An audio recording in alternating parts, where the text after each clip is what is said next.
नमस्कार, मैं पायल और आप देख रहे हैं DNN इंडिया। अजमेर के उत्तर विधानसभा क्षेत्र में शहरी सेवा शिविर का आयोजन हुआ। शुभारंभ कार्यक्रम में अजमेर उत्तर विधानसभा क्षेत्र के विधायक वासुदेव देवनानी ने मुख्य अतिथि के तौर पर शिरकत की। शिविर में विधायक देवनानी ने नगर निगम उप महापौर नीरज जैन, आयुक्त देशलदान समेत कई बीजेपी के पदाधिकारी व अधिकारियों के साथ स्थिति का जायजा लिया और संबंधित आवश्यक अधिकारियों को भी दिशा निर्देश जारी किए। राजस्थान सरकार द्वारा चलाई जा रहे शहरी सेवा शिविर के तहत प्रदेश के शहरी क्षेत्रों में आम जनता को विभिन्न सुविधाएं प्राप्त होगी। इसी के तहत अजमेर के उत्तर विधानसभा क्षेत्र में शहरी सेवा शिविर का आयोजन हुआ। शुभारंभ कार्यक्रम में अजमेर उत्तर विधानसभा क्षेत्र के विधायक वासुदेव देवनानी ने मुख्य अतिथि के तौर पर शिरकत की।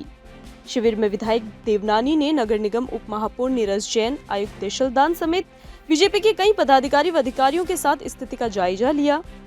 देवनानी ने इस दौरान संबंधित अधिकारियों को आवश्यक दिशा निर्देश भी जारी किए।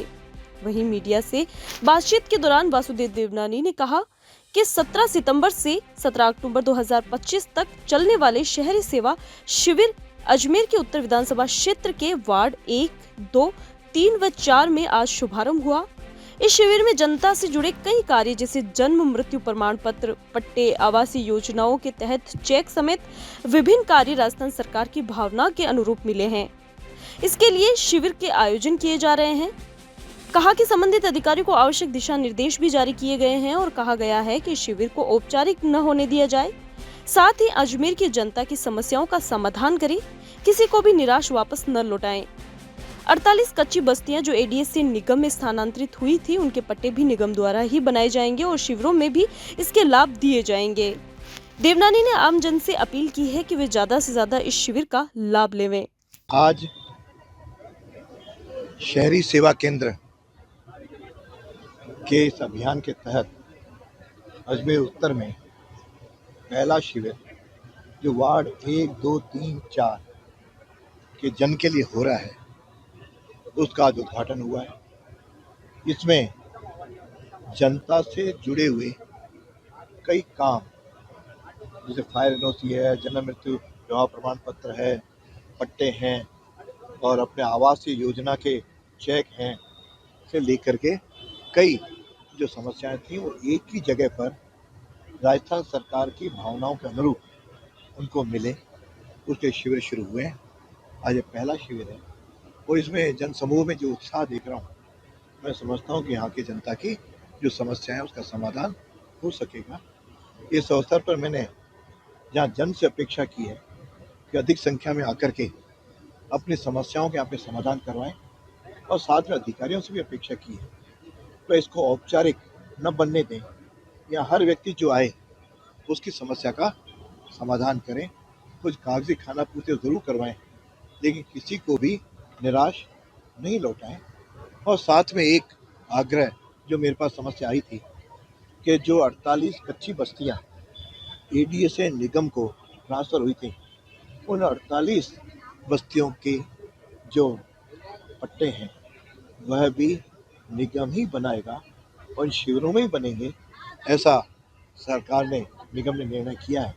मुझे आशा है कि ये शिविर सार्थक भी होंगे, सफल भी होंगे और सारे जनता की समस्याओं से निजात मिलेगी। तो इस तरह से इन शिविरों का लाभ हम सबको मिले, इन्हीं शुभकामनाओं के साथ मैं यहाँ के कर्मचारियों को, यहाँ के आयुक्त को, यहाँ के जनप्रतिनिधियों को सबकी अखिल भारतीय कांग्रेस कमेटी के आह्वान पर राजस्थान में भी वोट चोर गद्दी छोड़ अभियान की शुरुआत की गई। इसके तहत आज अजमेर के जनकपुरी में कांग्रेस की बैठक आयोजित हुई, जिसमें कांग्रेस एकजुट दिखाई दी और आगामी नगर निगम और जिला परिषद के होने वाले चुनाव में भाजपा को करारी शिकस्त देने का दाव करते हुए भारतीय जनता पार्टी पर जमकर हमला बोला। अखिल भारतीय कांग्रेस कमेटी के आह्वान पर राजस्थान में भी वोट चोर गद्दी छोड़ अभियान की शुरुआत की गई। इसके तहत आज अजमेर के जनकपुरी में कांग्रेस की बैठक आयोजित की गई, जिसमें कांग्रेस एकजुट दिखाई दिए और आगामी नगर निगम और जिला परिषद के होने वाले चुनाव में भाजपा को करारी शिकस्त देने का दावा करते हुए भारतीय जनता पार्टी पर जमकर हमला बोला। साथ ही कार्यकर्ताओं में ताकत का संचार करते हुए उन्हें वोट चोर गद्दी छोड़ अभियान की जानकारी दी। इस मौके पर आरटीडीसी के पूर्व अध्यक्ष और कांग्रेस नेता धर्मेंद्र राठौड़, पूर्व विधायक श्री गोपाल बाहेती, अजमेर डेयरी अध्यक्ष रामचंद्र चौधरी, कांग्रेस नेता महेंद्र सिंह रलावता, द्रौपदी कोली सहित अन्य कई कांग्रेसी शामिल हुए। राठौड़ ने कहा कि राष्ट्रीय कांग्रेस के आह्वान पर वोट चोर गद्दी छोड़ अभियान की शुरुआत अजमेर में भी की गई है और इसी के तहत यहाँ पर हुई गड़बड़ियों की जानकारियां भी कार्यकर्ताओं से लेने के साथ ही उन्हें जागरूक किया जा रहा है। उन्होंने कहा कि निर्वाचन आयोग बीजेपी के इशारों पर काम कर रहा है और देश के सभी जगहों पर ये आसानी से देखा जा सकता है। ऐसे में आम जनता को इसकी जानकारी होनी चाहिए, जिसके चलते इस अभियान को आम जनता तक पहुंचाने और किस तरह से वोट चोरी कर भाजपा सत्ता में आई है इसकी जानकारी दी जाएगी। उन्होंने कहा कि अजमेर में भी भाजपा के उम्मीदवार काफी कमजोर स्थिति में थे, लेकिन बावजूद इसके काफी कम मार्जिन से वह जीत गए। ऐसे में वोट चोरी प्रतीत हो रही है, इसकी जांच भी की जानी चाहिए। इसी प्रकार वह इस अभियान को जनता तक पहुंचाएंगे, जिससे कि आगामी नगर निगम और पंचायत चुनाव में इस तरह की गड़बड़ी न हो और कांग्रेस जनता तक पकड़ मजबूत कर सके। उन्होंने दावा किया कि आगामी चुनाव में निष्पक्ष रूप से मतदान हुआ तो नगर निगम और पंचायत राज चुनाव में कांग्रेस की जीत होगी। एआईसीसी और पीसीसी के द्वारा जो कार्यक्रम पूरे देश में, राजस्थान प्रदेश में, अजमेर जिले में और अजमेर उत्तर विधानसभा में बहुत ही मुस्तैदी से चल रहा है।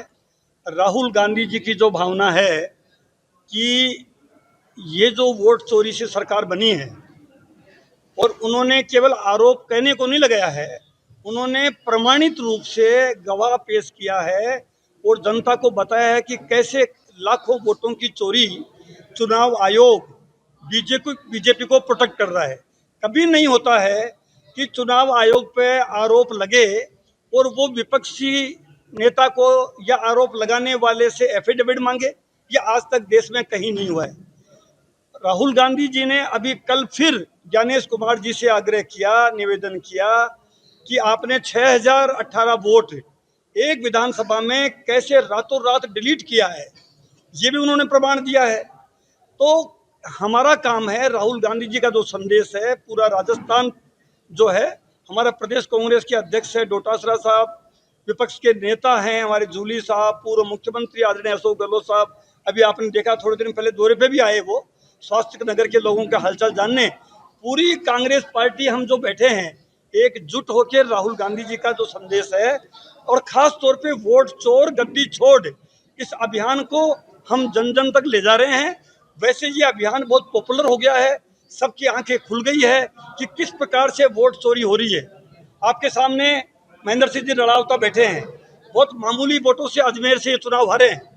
और अगर इस विधानसभा का भी हम जांच कर रहे हैं, इस विधानसभा क्षेत्र के भी वोटों की हम जांच कर रहे हैं कि कौन सी वोट को कैसे डिलीट किया और कहां ऐड किया, इसकी भी जांच कर रहे हैं। आपको जल्दी उसका खुलासा करेंगे कि हो सकता है यहाँ भी गड़बड़ हुई हो। और क्योंकि ऐसा होता ही नहीं, जनता का जो मन था, लग रहा था उस टाइम कि हम चुनाव जीतेंगे। द्रौपदी जी बैठी है अजमेर दक्षिण की, बहुत मामूली वोटों से चुनाव हारी है। पक्का यकीन है हमें कि वोट चोर गद्दी छोड़ का जो अभियान है वो अजमेर में भी हम इसकी जांच करेंगे। और आप निश्चिंत रहिए, कांग्रेस पार्टी बहुत मजबूत है, मजबूत थी, मजबूत रहेगी। रणजीत सिंह चंदेलिया झुंझुनू का रहने वाला हूँ। राजस्थान प्रदेश कांग्रेस कमेटी ने मुझे उत्तर विधानसभा अजमेर का ऑब्जर्वर लगाया।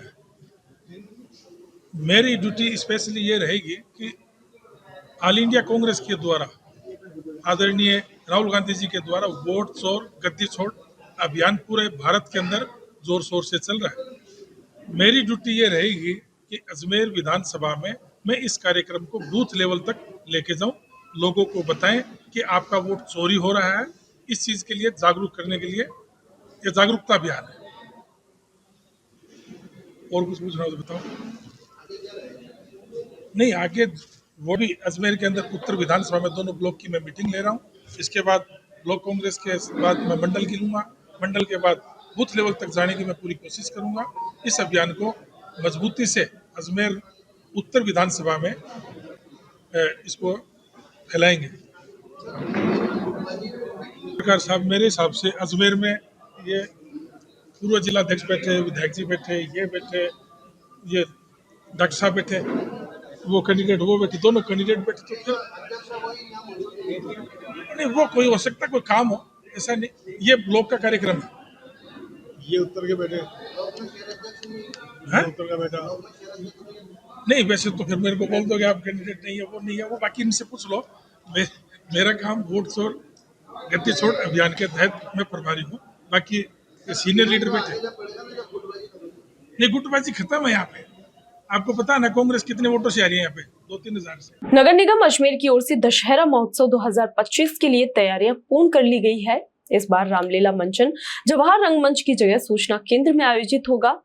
उप महापौर नीरज जैन ने जानकारी दी कि जवाहर रंगमंच में रिपेयरिंग का काम चल रहा है, जिस कारण कार्यस्थल बदला गया है। नगर निगम अजमेर की ओर से दशहरा महोत्सव 2025 के लिए तैयारियां पूर्ण कर ली गई है।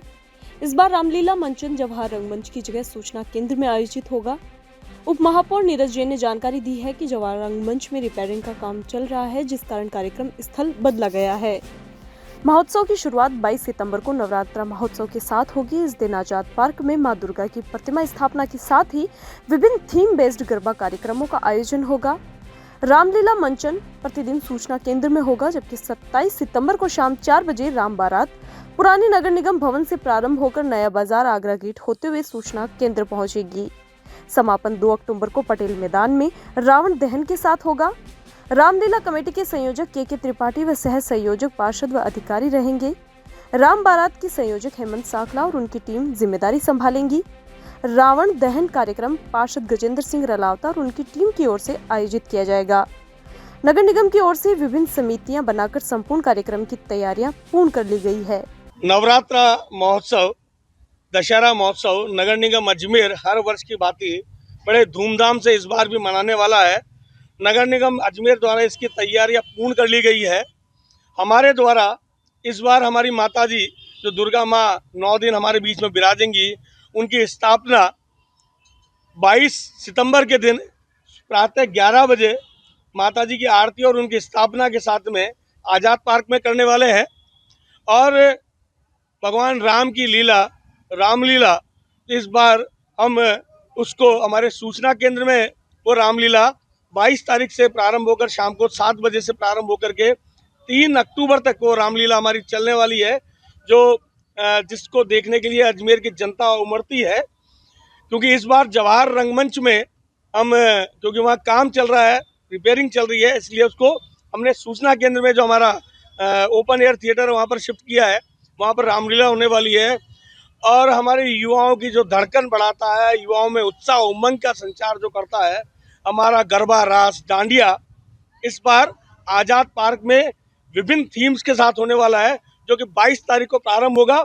22 सितंबर से लेकर 1 अक्टूबर तक हमारा गरबा रास आज़ाद पार्क में चलने वाला है, जो जिसको देखने के लिए अजमेर की जनता बड़े शौक से, बड़े उत्साह से आती है। और अजमेर का जन ही नहीं, आसपास के जिलों के और विभिन्न जगहों से भी आमजन यहाँ पर उससे गरबा रास को देखने आता है, जो कि भव्य आयोजन नगर निगम करता है।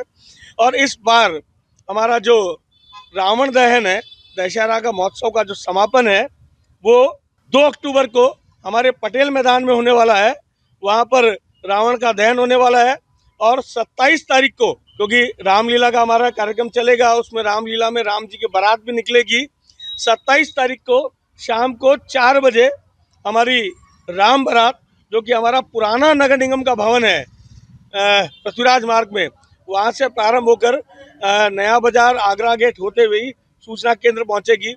इसकी सारी तैयारियां कर ली गई है, सारी योजना बन गई है, हमारी विभिन्न कमेटियां बन गई है, जिनमें हमारी रामलीला कमेटी के संयोजक हमारे के त्रिपाठी जी हमारे पार्षद साहब हैं, और उनके साथ में हमारे पार्षदों की टीम है, हमारे अधिकारी कर्मचारियों की टीम है, जो उस रामलीला का सुगम मंचन करवाने वाली है। ऐसे ही हमारी राम बारात के संयोजक हेमंत जी सांखला पार्षद साहब है, उनके साथ पूरी टीम लग करके उस राम बारात का भव्य रूप आमजन को लेकर के दिखाने वाली है। इसी प्रकार से हमारे जो गरबा रास है, उसकी टीम मेरे नेतृत्व में बनी है, और 9 दिन तक आमजन को गरबा के विभिन्न रंग, विभिन्न आयाम, विभिन्न थीम्स के साथ में गरबा रास आमजन को, युवाओं को उत्साह और उमंग के साथ करवाया जाने वाला आज़ाद पार्क में। और हमारी दशहरा की जो हमारे रावण दहन की जो संयोजन है, वो हमारे आदरणीय गजेंद्र सिंह जी रलावता जो हमारे पार्षद हैं, उनके संयोजन में उस रावण दहन का कार्यक्रम होने वाला है। विभिन्न अधिकारियों, कर्मचारियों की इसमें ड्यूटी नियुक्त कर दी गई है। हमारे सारे पार्षद साथी मिल करके हमारी महापौर ब्रजलता हाड़ा के नेतृत्व में इसकी पूरी तैयारी हमने कर ली है। आपसे आग्रह है कि आम जन तक ये संदेश पहुंचे और आम जन अधिक से अधिक संख्या में इस नवरात्र उत्सव को मनाने के लिए, इस दशहरा महोत्सव को मनाने के लिए हमारे साथ यहाँ रुकते एक छोटे से ब्रेक के लिए, जल्द हाजिर होंगे खबरों के नए सफर के साथ। कैंसर बीमारी ही ऐसी है, चिंता तो होगी ना। लेकिन अब अपनी चिंता को बदलो विश्वास में, क्योंकि आदिनाथ कैंसर मेडिसिटी में है रेडियोथेरेपी, कीमोथेरेपी और कैंसर सर्जरी के उपचार के साथ आधुनिक सुविधाएं भी। विजिट करें आदिनाथ कैंसर मेडिसिटी एट चाची आवास अजमेर।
आगामी पुष्कर मेले और तीज त्योहारों के मद्देनजर सुरक्षा व्यवस्था को लेकर शुक्रवार को 83 RAF बटालियन की ओर से फ्लैग मार्च निकाला गया। सहायक कमांडेंट नंदिनी शर्मा के नेतृत्व में हुए इस मार्च में 2 टीमों में 40 जवान शामिल हुए। आगामी पुष्कर मेले और त्योहारों के मद्देनजर सुरक्षा व्यवस्था को लेकर शुक्रवार को 83 RAF बटालियन की ओर से फ्लैग मार्च निकाला गया। सहायक कमांडेंट नंदिनी शर्मा के नेतृत्व में इस मार्च में 2 टीमों में 40 जवान शामिल हुए। फ्लैग मार्च के दौरान पुष्कर के संवेदनशील स्थानों ब्रह्मा मंदिर, जयपुर घाट और बेतखबाद हाउस का निरीक्षण किया गया। इस दौरान सुरक्षा की दृष्टि से उठाए जाने वाले कदमों पर भी चर्चाएं की गई। सहायक कमांडेंट नंदिनी शर्मा ने बताया कि कमांडेंट कुलदीप कुमार जैन के नेतृत्व में 5 दिवसीय दौरे के तहत संवेदनशील क्षेत्रों में अभ्यास और लोकल कोऑर्डिनेशन की कार्यवाही की जा रही है। पुष्कर अजमेर जिले का संवेदनशील क्षेत्र भी माना जाता है, इसी कारण यहाँ सुरक्षा बलों की ओर से नियमित अभ्यास और निरीक्षण किया जाता है। एसपी वंदिता राणा के निर्देशानुसार चल रहे इस दौरे के चौथे दिन ब्रह्मा मंदिर से लेकर बेतखबाद क्षेत्र तक फ्लैग मार्च निकाला गया। इस दौरान पुष्कर थाना प्रभारी विक्रम सिंह राठौड़ और CID से शक्ति सिंह भी मौजूद रहे। ये हम 83 RAF से आए हैं। हमारे कमांडेंट हैं श्री कुलदीप कुमार जैन, उनके नेतृत्व में मैं नंदिनी शर्मा सहायक कमांडेंट इस टीम को लीड कर रही हूँ। हम 40 की टीम है और हम फैमिलाइजेशन एक्सरसाइज करने के लिए आए हैं। हमारा 5 दिन का दौरा है। आज कहाँ से कहाँ तक निकाला है? आज का दौरा हमारा चौथे दिन का दौरा था पुष्कर टाउन का, तो हमने पुष्कर सिटी के जो महत्वपूर्ण जगह थी उनको कवर किया। इसका उद्देश्य क्या है? इसका उद्देश्य है जहाँ डिस्ट्रिक्ट के अजमेर जो है वो हाइपर सेंसिटिव जिले में घोषित किया गया है, तो हमारा ध्येय ये रहता है, हमारी अपनी प्रैक्टिस है, ये ट्रेनिंग है जिसके अंदर हम अपने आप को टेस्ट करते रहते हैं और लोकल कोऑर्डिनेशन के लिए भी करते हैं इसको कंडक्ट। तो इसके अंदर आज चौथा दिन था। पुष्कर जो कि एक प्रमुख हिंदू तीर्थ भी है और पर्यटन स्थल है, तो इसका जायज़ा लेने के लिए और हमारे को कभी इस तरह की कोई प्रैक्टिस होती है या हमें बुलाया जाता है तो अपनी तैयारी को पूर्ण करने के लिए हम लोग आज पुष्कर के लिए आए हैं। कितनी टीम के साथ में फ्लैग मार्च निकाला है? हमने आज 40 लोगों की टीम है हमारी, एक प्लाटून की नफरी है जिसको हम 2 टीम कहते हैं। हमारी 2 टीमों के साथ हमने फ्लैग मार्च निकाला है पुष्कर टाउन में। ये आगामी त्यौहार मेला जो अभी पुष्कर में आने वाला है और त्योहारी सीजन शुरू हो रहा है, उसी को देखते हुए प्रशासन की तरफ से और हमारे एसपी मैम और आईजी साहब की तरफ से एक आरएफ की जो यहाँ टीम आई हुई थी अजमेर में, अपने काफ़ी दिनों से थी, जो बड़ी वीआईपी जगह पे फ्लैग मार्च कर रही थी। उसी प्रोग्राम के तहत आज अपने पुष्कर में अपने ब्रह्मा जी के मंदिर से लेकर बेद खवात तक उनके द्वारा फ्लैग मार्च किया गया, जिनके साथ थाने का जाब्ता भी था। और इसके साथ जो भी यहाँ सुरक्षात्मक उपाय किए जा सकते हैं, कदम उठाए जा सकते हैं, उनके बारे में चर्चा की गई। कितने जने टीम आई? ये 30 लोगों की टीम थी उनके पास। राजस्थान शिक्षक संघ राधाकृष्णन व राधाकृष्णन शिक्षिका सेना के आह्वान पर शुक्रवार से शुरू हुए 3 दिवसीय चरणबद्ध आंदोलन के पहले दिन प्रदेश भर के लाखों शिक्षकों ने अपने हाथ पर काली पट्टी बांधकर विरोध दर्ज कराया। राजस्थान शिक्षक संघ राधाकृष्णन व राधाकृष्णन शिक्षिका सेना के आह्वान पर शुक्रवार से शुरू हुए 3 दिवसीय चरणबद्ध आंदोलन के पहले दिन प्रदेश भर के लाखों शिक्षकों ने अपने हाथ पर काली पट्टी बांधकर विरोध दर्ज कराया। शिक्षक शिक्षिकाओं ने विद्यालयों में नियमित शिक्षण कार्य करते हुए भी काली पट्टी बांधकर विरोध जताया।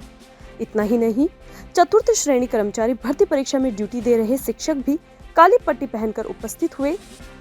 गौरतलब है कि संगठन ने राजस्थान लोक सेवा आयोग यानी आरपीएससी व अधीनस्थ कर्मचारी चयन बोर्ड की उन नीतियों के खिलाफ आंदोलन शुरू किया है जिन्हें शिक्षक विरोधी और परेशान करने वाला बताया जा रहा है। आंदोलन के दूसरे दिन शनिवार को सभी शिक्षक शिक्षिकाएं काले वस्त्र धारण कर अपने ऊपर हो रहे अन्याय और अत्याचार का विरोध करेंगे। संगठन ने साफ किया है कि यह आंदोलन चरणबद्ध तरीके से आगे भी जारी रहेगा। हाँ बताइए, आज किस बात को लेकर विरोध ये प्रदर्शन किया जा रहा है और क्या है इसके? राजस्थान लोक सेवा आयोग और अधीनस्थ कर्मचारी बोर्ड द्वारा राजस्थान राज्य में विभिन्न प्रतियोगी परीक्षाओं का आयोजन किया जाता है। प्रतियोगी परीक्षाओं में जैसा कि सर्वविदित है, शिक्षकों को वीक्षण कार्य हेतु और केंद्राधीक्षक और अतिरिक्त केंद्राधीक्षक के रूप में नियुक्त किया जाता है। हमें कार्य करने में किसी प्रकार की समस्या नहीं है, लेकिन कार्य का आधिक्य और उसमें भी अव्यवस्था हो जाने के कारण आज शिक्षक वर्ग को मजबूर होकर आंदोलन का कदम उठाना पड़ रहा है। राजस्थान लोक सेवा आयोग के अधीनस्थ कर्मचारी बोर्ड द्वारा लंबे समय तक परीक्षाओं का आयोजन किया जाता है। लगातार 2 पारियों में शिक्षकों को नियुक्त किया जाता है, केंद्राधीक्षकों को नियुक्त किया जाता है, अतिरिक्त केंद्राधीक्षकों को नियुक्त किया जाता है। अति न्यून मानदेय पर हमको नियुक्त किया जाता है। 80 किलोमीटर 100 किलोमीटर दूर से भी शिक्षक शिक्षिकाओं को लगा दिया जाता है। लगातार 5 या 6 दिन तक परीक्षाएं होने के बाद भी रोज उनको अपने घर से आना जाना पड़ता है और उन्हें किसी प्रकार का यात्रा भत्ता भी नहीं मिलता। ऑनलाइन भुगतान होने के कारण हजारों हजार रुपये हमारे मानदेय के शिक्षकों के बकाया चल रहे हैं। लगातार 2 पारियों में परीक्षा होने से लगातार 13-13 घंटे तक हमारी शिक्षिका बहनों को और शिक्षक भाइयों को खड़ा रहना पड़ रहा है। एक भी अवकाश ना मिल पाने के कारण हमारी पारिवारिक और सामाजिक दायित्वों का निर्वहन नहीं कर पा रहे हैं। अनेकों बार हमने राजस्थान लोक सेवा आयोग और अधीनस्थ कर्मचारी बोर्ड को इन सारी समस्याओं से अवगत कराने का काम किया, परंतु खेद का विषय है कि उन्होंने इस पर किसी प्रकार का सकारात्मक निर्णय नहीं लिया। विवश होकर राजस्थान शिक्षक संघ राधाकृष्णन व राधाकृष्णन शिक्षिका सेना को अपने प्रथम चरण के 3 दिवसीय आंदोलन का आगाज करना पड़ा है और आज प्रथम दिवस हमने राजस्थान भर के लाखों लाख शिक्षक शिक्षिकाओं ने अपने हाथ पर काली पट्टी बांधकर विरोध स्वरूप राजस्थान लोक सेवा आयोग व अधीनस्थ कर्मचारी बोर्ड तक अपनी आवाज पहुंचाने का काम किया है कि अभी भी व्यवस्थाओं में न्याय संगत, तर्क संगत, शिक्षक हितैषी परिवर्तन किए जाए, अन्यथा विवश होकर संगठन को और उग्र आंदोलन करना पड़ेगा। कल द्वितीय दिवस सारे शिक्षक शिक्षिकाएं काले वस्त्र धारण करके अपने कर्तव्य पर उपस्थित रहेंगे और तृतीय दिवस दोनों पारी की परीक्षाओं के बीच के अंतराल में 5 मिनट हमारे परीक्षा केंद्रों के बाहर खड़े होकर शिक्षक शिक्षिका आंदोलन को नई गति देंगे और विरोध प्रदर्शन करेंगे। इस विरोध में किसी और संगठन का भी साथ है आपके? राजस्थान एजुकेशन सर्विस एसोसिएशन, जिसे रेसा कहा जाता है, उन्होंने हमारे आंदोलन को समर्थन दिया है। हम रेसा का धन्यवाद ज्ञापित करते हैं, उनके प्रदेश अध्यक्ष गोदारा जी का धन्यवाद ज्ञापित करते हैं और राजस्थान के उन लाखों लाख शिक्षक भाइयों बहनों का धन्यवाद ज्ञापित करते हैं जिन्होंने आज काली पट्टी बांधकर इस आंदोलन को नई ऊंचाइयां प्रदान करने का काम किया है। इजरायली बेद खवात खुलते ही पुष्कर में विदेशी पर्यटकों की आवक बढ़ने लगी है। पर्यटकों के लौटने से बाजार में रौनक लौट आई और व्यापारी वर्ग उत्साहित नजर आ रहे हैं। इजरायली पर्यटकों की सुरक्षा को लेकर प्रशासन और सुरक्षा एजेंसियां भी पूरी तरह सतर्क है। इजरायली बेद खवात खुलते ही पुष्कर में विदेशी पर्यटकों की आवक बढ़ने लगी है। पर्यटकों के लौटने से बाजारों में रौनक लौट आई है और व्यापारी वर्ग उत्साहित नजर आ रहे हैं। इजरायली पर्यटकों की सुरक्षा को लेकर प्रशासन और सुरक्षा एजेंसियां भी पूरी तरह सतर्क है।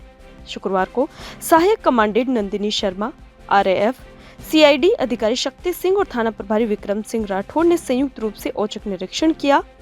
इस दौरान पुष्कर सरोवर के मुख्य द्वार पर RAC के हथियारबंद जवान तैनात भी किए गए। वहीं आरएएफ कमांडो ने पूरे क्षेत्र में किलेबंदी कर दी। होटल व्यवसायी हनुमान प्रसाद बाकोलिया ने बताया कि धर्मगुरु सहित इजरायली पर्यटकों का एक बड़ा दल पुष्कर पहुंचा, जिन्होंने व्यवस्थाओं और सुरक्षा इंतजामों की सराहना की। केंद्र व राजस्थान सरकार के निर्देश पर यहां सुरक्षा और कड़ी की गई है। पुलिस गश्त और सीसीटीवी निगरानी बढ़ा दी गई है। सितंबर को खोल दिया गया था सभी इजरायल पर्यटकों के लिए, और इसे यहाँ धर्मगुरु वगैरह उनके परिवार सहित यहाँ आ गए हैं। और यहाँ के जो हमेशा की तरह जो पूजा पाठ वगैरह जो इनका जो चलता है वो चालू हो गया है। सभी इजरायल पर्यटक आने लगे हैं और अपना धर्म के साथ पूजा पाठ करते हैं। और ये 5 माह बाद में ये खुला है। यहाँ पे सुरक्षा चाक चौबंद है और हमेशा की तरह जैसे आरएसी है, पुलिस लाइन से है, डीएसपी से है, सिविल ड्रेस के अंदर है, एमबीसी द्वारा एक्स्ट्रा जो पुलिस लगाई हुई है वो यहाँ पर हमेशा सुरक्षा तैनात रहती है। और हमारे यहाँ जो पुलिस थानाधिकारी महोदय जी सीआईडी से और हमारे जितने भी बड़े अधिकारी हैं महोदय एसपी कार्यालय से, तो यहाँ पे हमेशा आकर सुरक्षा की जांच करते हैं। चाक चौबंद रहती है हमेशा सुरक्षा। अजमेर के पुष्कर रोड स्थित डेयरी में देर रात चोरी का मामला सामने आया है, जिसमें बदमाश नकदी व डेयरी में पड़ा सामान चोरी करके फरार हो गए। पीड़ित डेयरी संचालक ने हरिभाऊ उपाध्याय नगर में मुकदमा दर्ज करवाया है, जहां पुलिस ने मुकदमा दर्ज कर अग्रिम कार्रवाई शुरू कर दी है। अजमेर के पुष्कर रोड स्थित डेयरी में देर रात चोरी होने का मामला सामने आया है, जिसमें बदमाश नकदी व डेयरी में पड़ा सामान चोरी करके फरार हो गए। पीड़ित डेयरी संचालक ने हरिभाऊ उपाध्याय नगर में मुकदमा दर्ज करवाया, जहां पुलिस ने मुकदमा दर्ज कर अग्रिम कार्रवाई शुरू कर दी है। पीड़ित ने बताया कि वह रोजमर्रा की तरह देर रात करीब 11:30 बजे अपनी डेयरी को ताला लगाकर अपने घर चले गए। जब सुबह डेयरी खोलने के लिए आए तो देखा कि डेयरी के गेट पर लगे ताले टूटे थे और पास में एक मोटा सा सरिया पड़ा था। निसंदेह बदमाशों ने इसी की सहायता से डेयरी के ताले तोड़े होंगे। ऐसा सोचकर पीड़ित ने डेयरी के सामान व गुल्लक खंगाला, जिसमें पीड़ित ने देखा कि डेयरी का सामान और गल्ले की नकदी गायब थी। पीड़ित ने बताया कि 2 से 3 हजार रुपए की नकदी समेत हजारों का माल गायब हो गया, जिससे परेशान व हताश होकर पीड़ित ने हरिभाऊ उपाध्याय नगर में इसकी रिपोर्ट दर्ज करवाई। पुलिस ने पीड़ित की शिकायत पर मुकदमा दर्ज कर जांच शुरू कर दी है। हमारी ये जो डेयरी है यहाँ पे चोरी हुई है, रात को 2 या 2:30 बजे के बीच में चोरी हुई थी। यहाँ से हमारा 1 लाख के लगभग माल चोरी हुआ लमसम। और यहाँ पे समर्पण हॉस्पिटल है, पास में कैमरे भी लगे हुए हैं और 2-3 जने चोर थे हमारे हिसाब से, तो उन्होंने क्या ये गेट तोड़ के सरिये से, वो सरिया यहाँ पड़ा है, सरिया पड़ा है और मतलब ये मजबूत लोग थे, फिर भी उन्होंने तोड़ दिया। और यहाँ से कोल्ड ड्रिंक वगैरह और सिगरेट वगैरह, तानसेन जो महंगे, जो बड़ा महंगा जो सामान आता है वो चोरी करा उन्होंने। कैश भी था, कम से कम 2 या 2.5-3 हज़ार रुपये कैश था, चिल्लर वगैरह थी। वैसे तो कोई आसपास में कैमरे लगे हुए थे, कैमरे समर्पण अभी तो पुलिस ने छानबीन नहीं की है, अभी वो किसी काम में व्यस्त है, वो आएंगे तब वो छानबीन करेंगे। रिपोर्ट दर्ज करवा दिया? हाँ, करवा दिया। हरिभाऊ उपाध्याय नगर। कहाँ पे, किस जगह पे डेयरी आपकी, किस नाम से? ये ताराचंद बोराग नाम से डेयरी है, पुष्कर रोड समर्पण हॉस्पिटल के पास में। क्या लगता है भाई आप लोग कितनी? खबरों के सफर में अभी सिर्फ इतना ही, फिर हाजिर होंगे खबरों के नए सफर के साथ। तब तक के लिए दीजिए इजाजत, नमस्कार।